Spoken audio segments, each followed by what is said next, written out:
Everyone, I'm Chen Gao from Tsinghua University. It's my great honor to share our paper entitled Understanding and Modeling Passive Net Feedback for Short Video Sequential Recommendation. So it's the same topic as the previous paper. So first, let me introduce the background of our work.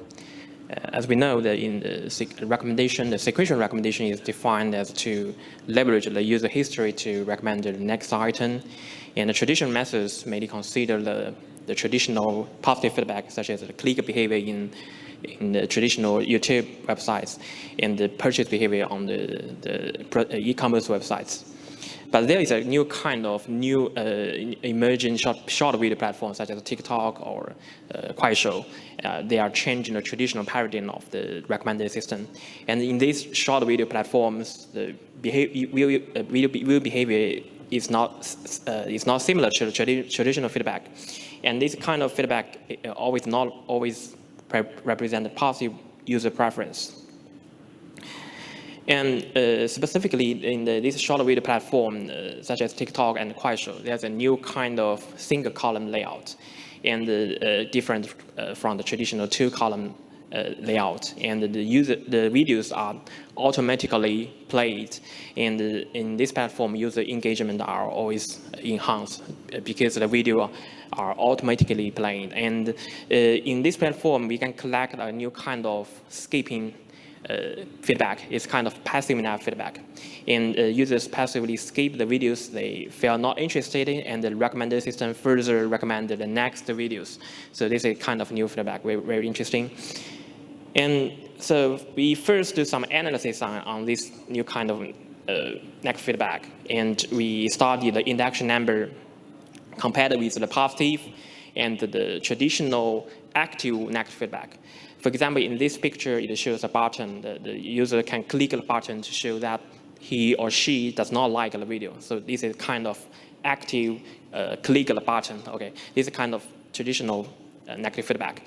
So we study based on the real world data set. It shows that the active negative feedback is very sparse. The users do not tend to click this button because it costs a lot of time. So the new kind of passive net feedback is easy to collect. It shows a high density. So it means since this data is very sparse, is very dense, and the traditional active net feedback is sparse, so it is essential to leverage this kind of new passive negative feedback. And we further have a test on the leveraging and the exploitation of this feedback. And we take the famous SysRec model to have a try. And we first use the randomly sampled items as an example. As we know, to train a recommendation model, train a sequential recommendation model, we need positive feedback and we need the negative feedback. And negative feedback is considered as the negative sample. So for the original SysRec, it considers the unobserved behavior as negative sample to conduct the pairwise learning or logless learning. And for our work, we can collect this kind of passive negative feedback. So we mark it as SysRec N, and N means negative. And we consider this kind of feedback as negative sample, and then we want to observe the performance and compare the performance on these two models. And the results show that if we roughly use this kind of passive negative feedback in the sampling and optimization, we can observe a performance drop. So it means although this kind of feedback is interesting and it is dense, but we cannot roughly use it. So this means we need to carefully design a model. And we further analyze how this kind of feedback occurs. And we use the video category information to help. Okay, we have the three granularity levels of a category. For example, we have music, we have instrument, and piano. So we have 4 cases here to study the relation between the positive feedback and the negative feedback. The case 1 means the positive one and the negative one has different level 1 category. And the case 2 means they have same level 1 category, but different level 2 category. And the case 3 means they have same both level 1 and level 2, but different on the final, on the third level. And the case 4 means they are totally different. They have they're totally same. They have same level 1, level 2, level 3 category. So we can observe the drop. And the gap means the passive, there's a gap between the passive negative and the randomly sampled negative feedback. It means the new kind of feedback is closer to positive one. So, I mean, it can be understood that this new kind of feedback is more positive and it is closer to the collective positive feedback. So this is the conclusion of this data analysis. So to conclude, our early studies show 3 aspects of conclusions. First, the passive negative feedback is promising because it is very dense. And the second conclusion is that the positive feedback is closer to positive one. And the last, we cannot roughly use this kind of feedback. We should carefully design a model. And it is also challenging if we directly consider as a negative sample, we will obtain a poor performance. So we propose a sign model. It is named as sub-interest learning with negative feedback. So the input includes the user's sequentially interacted items. It is same as the traditional sequential recommendation, but we also consider the feedback types. And output is the probability of the next item the user will interact with. It has 3 components. The first component is a sub-interest-based sequential encoder, and the second component is fusion prediction layer, and the last one is a joint optimization layer. Let me introduce these 3 parts one by one. The first part, sub-interest-based sequential encoder, and as we just mentioned, the input not only includes not only the behaviors, but also the behavior type. So we can say the kinds of mixed feedback consisting of both positive and the negative ones.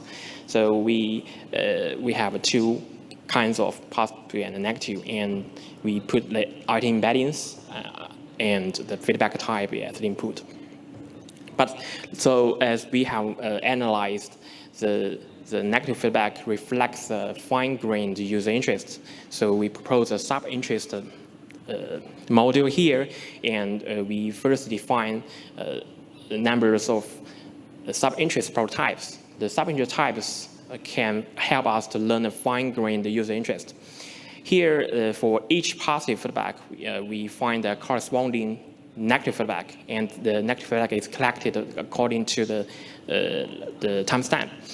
So we find the recent one marked as the recent negative feedback, and we use these pairs and to help learn the sub-interest. So here we compare the similarity between different sub-interests, so we can assign a specific sub-interest into a positive feedback. So it means in this timestamp, the user's preference is dominated by specific sub-interest. It means this sub-interest is more important and the other sub-interest is not so important. And then we can encode the behavior sequence based on the dominated sub-interest. We compare the sub-interest with the current sub-interest. And for the interactions belonging to the same sub-interest, we have a weight. And for the interaction not belonging to the same sub-interest, we have another weight. So it's a weighted sum, and compared to the traditional sequential modeling. So when encoding history behavior sequence, historical items importance weight relies on the sub-interest. So after we assign the weighted sum for the history, and we further use user history specific sub-interest embedding to further learn the user embedding. We adapt to estimate the importance of a sub-interest before fusion. So we in here we fuse the embeddings according to the weight. The weight is calculated according to the similarity between the initial user embedding and the sub-interest embedding. And each sub-interest contributes differently in user current state. This is our motivation. And the last layer is the joint optimization. We have two kinds of loss. The first kind of loss is the traditional positive random loss. It is based on the negative sampling. And the second loss is the positive negative item pair. It is based on our collective, the passive negative feedback. And we also add a distance correlation loss to maximize the distance between different sub-interest prototypes, make them as different as possible. And then our final loss has three components, including two pair loss and a distance correlation loss. And we conduct experiments on two real-world data sets from two short video platforms. One is Kuaishou and another is WeChat. And we use the three widely used metrics, AUC, GOC, and NDCG. And we compare a lot of baselines. Then for the first part of the experiments, is shown the overall comparison of the performance. And we find that our sign achieved steady and a significant improvement compared with other methods. And the modeling of negative feedback should be carefully designed because the SASREC-N has a poor recommendation performance. And we can find that only modeling the traditional positive feedback is not enough. And we also do some ability study that removes the key components of our model. And we find that if we remove the AF and NF, make the performance worse. So adaptive fusion-based prediction model is effective, and the negative feedback learning part is also essential. And we also study the hyperparameter. And in our model, we introduced the concept of the user sub-interest. So we have a hyperparameter to determine the number of user sub-interest. And in our experiments, we do the carefully hyperparameter search to find the best one. So for these two data sets, for both two data sets, we have a hyperparameter searching, and we find that our proposed sub-interest-based encoder is essential because if we assign the value to 1, it means there's no sub-interest learning because the number is 1. So we can observe that setting the value to 1 achieve the poor performance. And we can find that for the different data sets, the optimal choice is different. So the number of user interest is customized to specific data set that we use. To conclude this paper, we studied the new problem inspired by the new short video platform. It is different from traditional long video platform or traditional e-commerce or other recommendation scenarios. And we propose a method. It is inspired by the data analysis because we find that the negative feedback collected in this kind of platform is closer to positive feedback.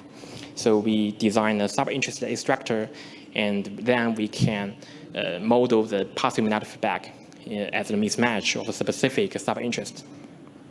And our experiments on two data sets show that the sign model can achieve good performance, and the different components effectively is also verified, and the results correspond well to our earlier data analysis. Okay, this is our work. Thank you for listening.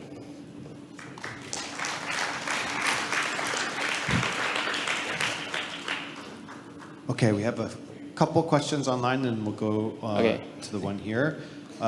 This is a clarification question from Malgorzata. What is the positive feedback in this case? Is the user explicitly clicking like on the video, or is it them watching the video to the end, or is it both? Yeah. Good question. And as I have mentioned, in this kind of new single column short video platform, the passive negative feedback refers to user skip the video before the ends, before reaching the ends. So because the user feel not interested, so she or he choose to skip over, and the recommender system will automatically recommend the next video. So this is different because in the traditional recommendation system, there's no autoplay. So you must first click to the recommendation list and choose a video to watch. So that's the difference. So the positive is just like making it all the way to the end. Yeah, the positive means to reach the end of the video. Cool. And then a question online from Alexander. SAS-Rec for each position needs a positive and negative interaction. How do we assign labels if the interactions are positive or negative? Okay, so in the auto model, the aim, the goal is the same, to recommend the items matching the positive list. So no matter for our model or the baseline model, the positive item is chosen by the full watch, or and for the SAS-Rec end, we consider to replace the negative sample. We do not change the positive one. Thanks for your great talk. I have two questions. The first question is that what's the going to choose negatives and positives when training and evaluation, especially for the AUC matrix and the JUC matrix? Yeah, good question. For the evaluation, you need to define. Yeah, as you mentioned, we need to define the positive and negative. Positive, I have just as mentioned, it is the same as the traditional method. But the negative here, we use the video without the. First, the user must skip the video, but we also consider the length. If he or she has not watched the 50%, the duration is less than 50% of the full duration, we name it as the negative in the evaluation. Yeah. So the training and the validation set are the same setting? Yeah, it's kind of different because in the training we do not consider the length, so we just model all the skip behavior. Yeah. Why not we use the skip rate when training? Okay, actually we have other works that pay more attention to the duration bias, such as the previous paper. Okay, thank you. Yeah. And can you move to the main result table? Okay. Why don't we look at opportunity for others to ask questions as well? You can follow up offline. Okay. I have already the last question. I see some methods, some results of the methods seems to around 50, especially for the NCF in AUC. Can you give me some intuitive explain? Okay, this is because in our evaluation, I think it depends on the list and the ratio between the positive and the negative, right? So if the length is too short and the two samples are very close, it's very easily to have a performance close to 0.5. Yeah. Okay, thank you. Great job. So we're at time. So why don't you follow up off our speaker offline? So let's give him a hand. Okay, thank you.